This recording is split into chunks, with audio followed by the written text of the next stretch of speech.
नमस्कार मित्रांनो, आज मी घेऊन आली आहे मृत्युंजय भाग 7। मागील भागात मी माझं अमरत्व दानात दिलं। आजचा भाग आहे युद्ध सुरू झालं, पण माझ्यासाठी लढाई सुरूच झाली नाही।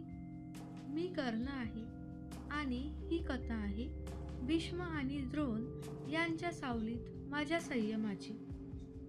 कुरुक्षेत्र सजलं होतं, शंखनाद झाला, युद्ध पेटायला तयार होतं। सगळे योद्धे रणांगणात उभे होते, मीही तयार होतो। पण तेव्हा भीष्म पुढे आले। त्यांनी स्पष्ट शब्दात सांगितलं, जोवर मी सेनापती आहे तोवर कर्ण युद्धात उतरू शकत नाही। त्या एका वाक्याने माझं शस्त्र खाली पडलं। मी काही बोललो नाही, कारण शब्द तेव्हा अपुरे होते। मी राजा होतो, सेनानी होतो, पण त्या क्षणी मी पुन्हा सूतपुत्र ठरलो। दुर्योधन माझ्याकडे पाहत होता, त्याच्या डोळ्यात असहाय्यता होती। तो काही करू शकत नव्हता। मी स्वतःला विचारलं, मी लढलो तर अहंकार, न लढलो तर अपमान।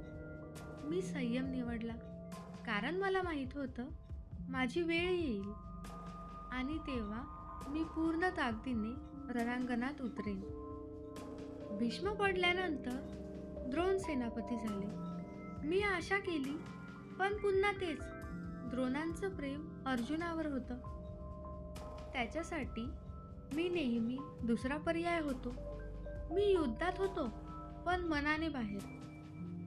मी पाहत होतो अर्जुन पराक्रम करत होता, युद्ध जिंकत होता, आणि मी फक्त वाट पाहत होतो। लोक म्हणाले, कर्ण घाबरला, पण मला माहिती होतं मी थांबलो होतो, कारण नियती माझी परीक्षा घेत होती।